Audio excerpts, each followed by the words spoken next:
Your parents came in the 70s, and so do so many other families. But settling over here, they did set up some sort of a system of religious education for their children, which was the Sunday school. Yeah. But then again, even with the same faith, Muslims from different parts of the world have different cultures. And that doesn't always interact that comfortably either. Yeah, definitely. So do you think those Sunday schools did have some sort of a role in your development or the development of other young Muslims in this country? Or was there a lot of cultural conflict between, let's say, Arabs and Indians and Pakistanis? Yeah. I probably went to about 10 different Sunday schools in the matter of 3 years.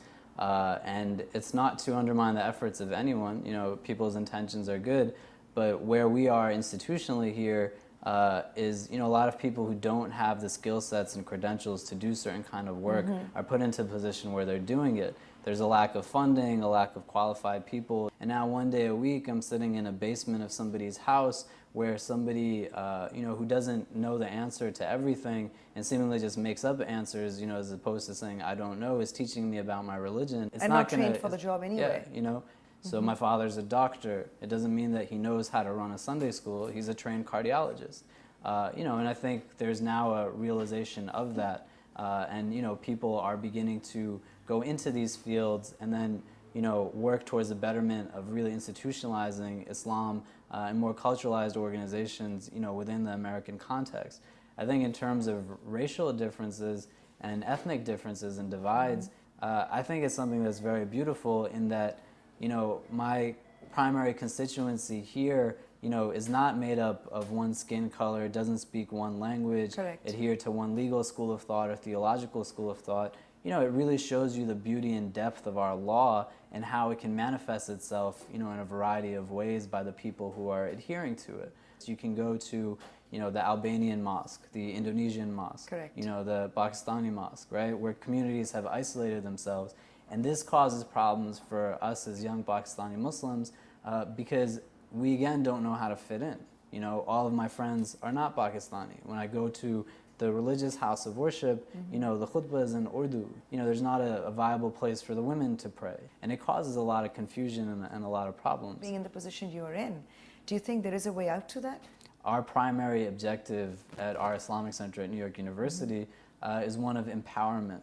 You know, it acknowledges the fact that, you know, a lot of our students are coming from places where they're very conflicted in terms of their identity. People are dealing with a lot of anxieties and a lot of issues, you know. So if I'm a young Muslim girl, you know, who comes from an abusive home, I try to go to the masjid to speak to somebody for counseling, and when I walk in, I'm told to go to the back of the place where the women are supposed to be.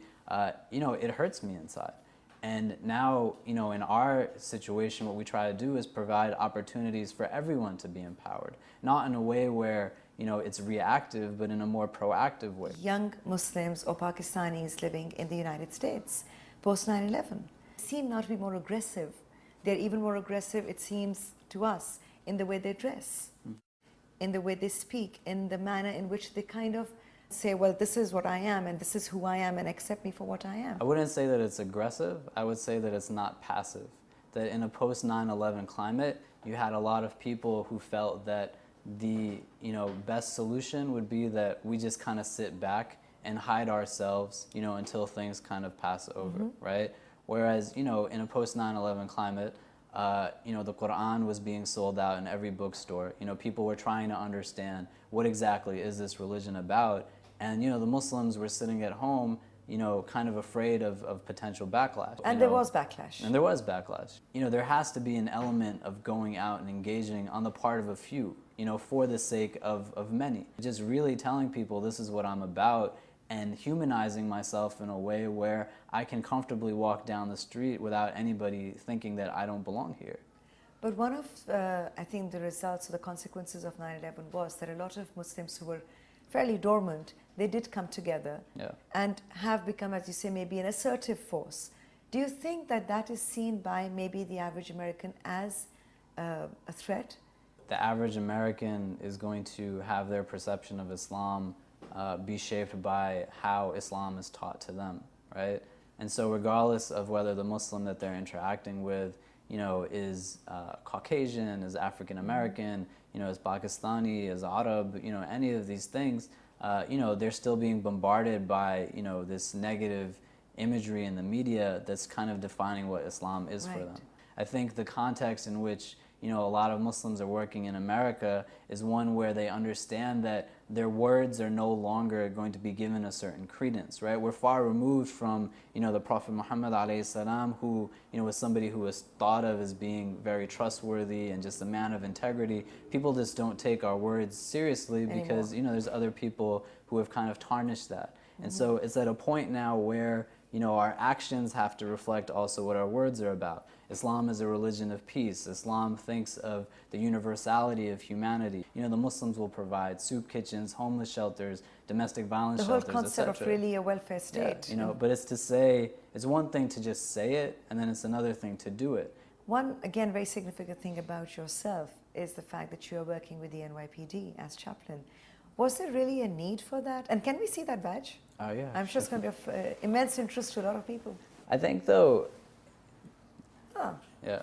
And so the badge that they've given me by chaplains by appointment if you want to look at it. I see something interesting. I see the crescent and star over there. Yeah, they put that on there to kind of symbolize that this is, for a Muslim chaplain who has taken on the position, in the department. And, the way the NYPD works with its chaplain unit, you have 8 chaplains on staff. And so there is a rabbi, there's a few Catholic priests, a lot of Protestant ministers, and then there's myself as the imam. Our responsibilities are, to respond to emergency situations regardless of, the faith of the person involved. Even in looking at a badge that, is from a purely American institution, what the NYPD is to the United States, it's something that is arguably known all over the world. Like I'm sure in Pakistan, people know, the NYPD. Which is why I said we'd like to see the badge. Yeah. To have a badge of a senior ranking officer that has a crescent and a star on it, I think is indicative of the fact that, regardless of whether Muslims are seeking to really integrate and institutionalize themselves, the broader American society is helping us do it, without us really even asking. Right. And so you have, a society for Jewish officers, Caribbean officers. Are there a lot of Muslim or Pakistani officers in NYPD? There are. There's 2 organizations that I work with right now primarily. One was recently established. It's called the Muslim Officer Society. You can't ask religious affiliation, on the job application, but we estimate there's a few thousand Muslims, in the police department.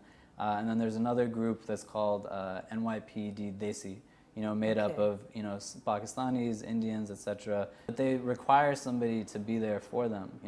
To be a police officer is a very stressful job. I, as a senior ranking officer, can go in and advocate on behalf of, one of our Pakistani officers or our Muslim officers, and say that this isn't something that you should be doing, treating this person based off of their race, their religion, etc.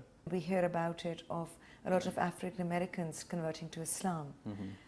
Is that one of the reasons why they felt the need for someone to be a part of the NYPD? I think the relationship between my position and the conversion rate is something that probably wasn't taken into consideration.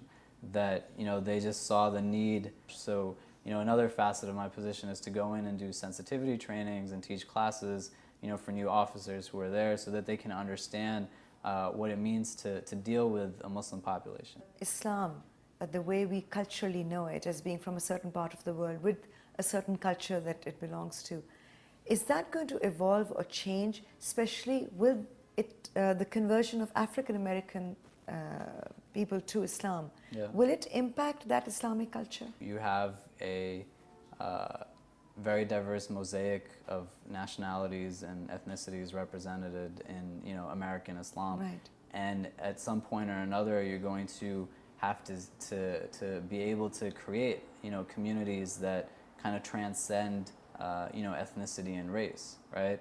If I go into a masjid and, the khatib is speaking only in Urdu, and, I am somebody who just became Muslim and I can't understand what's going on, and those numbers keep increasing, there's going to be a bigger demand from the constituency to cater to my needs. And then also, with young Muslims here, you have a trend where when they come into the college scene, they kind of embrace their Islam again. They're more conscious of what they want and of their identities, perhaps. Yeah, definitely. You know, and they're not looking for these highly ethnocentric communities. You know, they're looking for something that transcends that, and for us to kind of section it off or segment it into ways that, you know, you have to look a certain way or dress a certain way or be of a certain country, this becomes really problematic because it defeats one of the biggest, you know, or one of the strongest points of Islam, which is its universality. I think that's what we have to go with, the universality and of being who we are within that universe. It is our belief that